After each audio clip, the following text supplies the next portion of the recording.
अधूरे प्रेम की एक अधूरी कहानी। प्यार वो एहसास है जो हर किसी को नहीं होता। प्यार वो महसूस है जिसके अंदर खो जाने का दिल करता है। यही एक एहसास मैं आपको बताना चाहता हूँ। शाम का समय था। मैं अपने दोस्त का इंतजार कर रहा था स्टेशन के बाहर। हम लोग का बाहर कहीं घूमने जाने का प्लान था और मैं जल्दी जल्दी पहुँच गया था। कुछ समझ नहीं आ रहा था कि मैं क्या करूँ। मैं स्टेशन के पास जाकर बैठ गया। तभी कुछ ऐसा हुआ कि मेरी जिंदगी एक अलग सा मोड़ लेने वाली थी।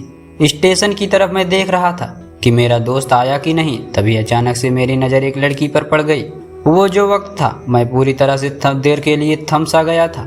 मैं सब कुछ भूल गया था कि मैं कहाँ हूँ, क्यों हूँ। बस मेरी आंखें उस लड़की की तरफ से हट ही नहीं रही थी और इस तरह से मैं उसे देखता ही जा रहा था। उसकी मासूम चेहरा, उसकी छोटी छोटी आंखें, उसके मासूम से चेहरे पे वो मासूम सी उनकी हंसी, जैसे मानो कोई परी हो। वो उसे देख पहली नज़र में मानो दिल को कुछ होने लगा था। क्या वो प्यार था? मुझे नहीं पता।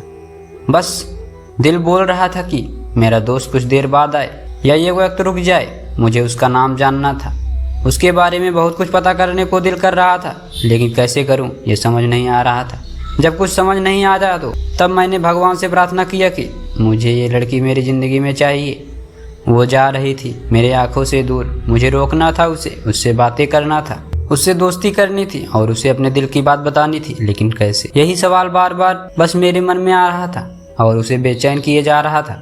मैंने फिर सोच लिया कि मेरी आंखों से दूर जाने से पहले मुझे उसका नाम जानना पड़ेगा, तो मैं इसे अपना बना लूँगा और भगवान ने शायद उसे भेजा होगा मेरे लिए, ये मैं समझूंगा। तभी भगवान ने चमत्कार कर दिया। पीछे से आवाज़ आया, प्रिया मैं यहाँ हूँ। फिर वो पीछे देखी तो मैंने देखा वहाँ से एक लड़की आवाज़ दी और वो उसके पीछे चली गई। तभी मैं समझा उस लड़की का नाम प्रिया था। मैं खुश हो गया और उस लड़की को मन किया कि जाके धन्यवाद बोल दूँ, क्योंकि उसी के वजह से मुझे उसका नाम पता चला था। बस तभी मैंने ठान ली कि अब उसे अपना बनाना है, उसे अपनी ज़िंदगी में लाना है। फिर तभी मैंने उसके पीछे जाने लगा कि अचानक पीछे से एक हाथ आया। पीछे देखा तो दोस्त आ गया था। अब मैं क्या करूं समझ नहीं आ रहा था। मैं क्या बोलूं उससे, कैसे मना करूं उससे, कैसे जाऊं मैं उसके पीछे। मैं इसी सोच में लगा रहा। तब तक वो मेरी नज़र से दूर जा चुकी थी। दिल मानो रोने लगा था। मैं तभी मानो ऐसा लग रहा था कि जैसे कुछ एक सपना सा था। बस और आंखें खुली और सपना टूट गया। मैं वहाँ से चला गया अपने दोस्त के साथ, लेकिन पूरे रास्ते भर उसी के बारे में सोचता रहा। मारो मेरा दिल अब उसके ख्यालों से निकलने को तैयार ही नहीं था। दूसरे दिन मैं कॉलेज के लिए तैयार हो गया और मैं कॉलेज पहुँचा और बेंच पे जाके बैठ गया। तभी दोस्त ने बुलाया और कहा, देख अपने कॉलेज में एक नई लड़की आई है। मेरा मन तभी भी बस उसी लड़की के ख्यालों में डूबा हुआ था। आंखों से उस चेहरे का मानो हट ही नहीं रहा था। बार बार मुझे आवाज़ दिए जा रही थी। तभी मुझे गुस्सा आया और मैंने पीछे बोलने जा ही रहा था कि मैं रुक सा गया। मेरी नज़र मानो फिर से एक बार सपनों में चला गया। मैंने देखा कि वही लड़की थी। मानो जैसे मेरी खुशी का कोई ठिकाना नहीं रहा। मैं खुद को रोक ही नहीं पा सका और मेरे समझ में नहीं आ रहा था कि मैं इस क्या करूं, क्या बोलता। मैं बस जाके अपने दोस्त के गले लग गया और हंसने लगा। तभी पता चला वहीं एक नई लड़की थी जो कॉलेज में आज पहला दिन आई थी। मैं तो मानो हवा में उड़ने लगा था। फिर मैंने एक दिन अपने दोस्त को बताया कि ऐसा ऐसा है। उसने कहा जाके बोल दे उसे अपने दिल की बात, लेकिन मैं डरता था कि वो क्या कहेगी, क्या लगेगा उसे। यही सोच के मैं हमेशा रुक जाता। मैं सोचने लगता कि कहीं वो मेरी बातें सुन के मुझसे दूर न हो जाए।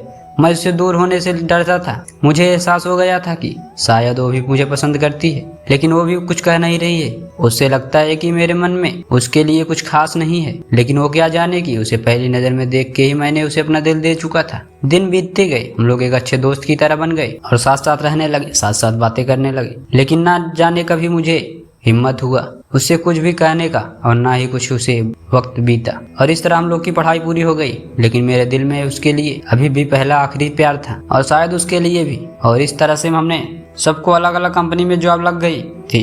तभी बस एक दिन मैंने सोच लिया कि बस अब मैं उससे कल जाके दिल की बात बता दूंगा। मैं अगले दिन सुबह उठा और मैंने एक फ़ोन किया।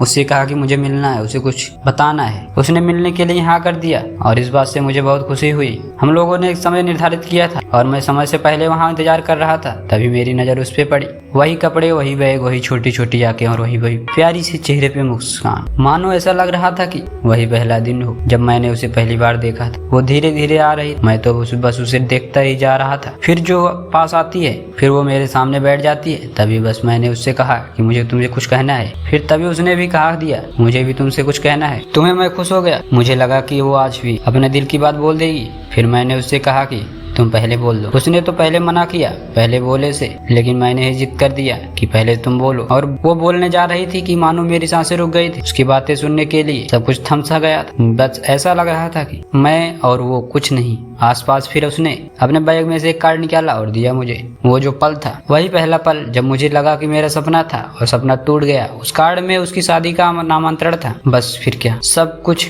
वहीं रुक गया। शायद मैंने बहुत देर कर दी उससे अपने दिल की बात बताने में, शायद बहुत बहुत देर। फिर उसने मुझसे पूछा कि तुम क्या कहना चाहते थे। मैं क्या कहता, तब बात बदल दी और वो चली गई और मैं वहीं बैठा रह गया। मुझे उसे अपने बनाने का बस एक सपना सा था, शायद जो एक सपने पे आज टूट गया। वो आज का दिन और पहला दिन मानो क्यों आया मेरी जिंदगी में अब तक ये बस समझ नहीं आया। पहला दिन भी अपने एक सपने की तरह आया, कुछ देर बाद टूट गई, और ये आज का पल भी एक सपना बनकर पल भर में टूट गया। इसलिए दोस्तों, कभी भी अपने दिल की बात बताने में देरी न करो, वरना इतना देर हो जाता है कि अपने प्यार को बस सपने में ही सपना बनाना पड़ जाता है। धन्यवाद।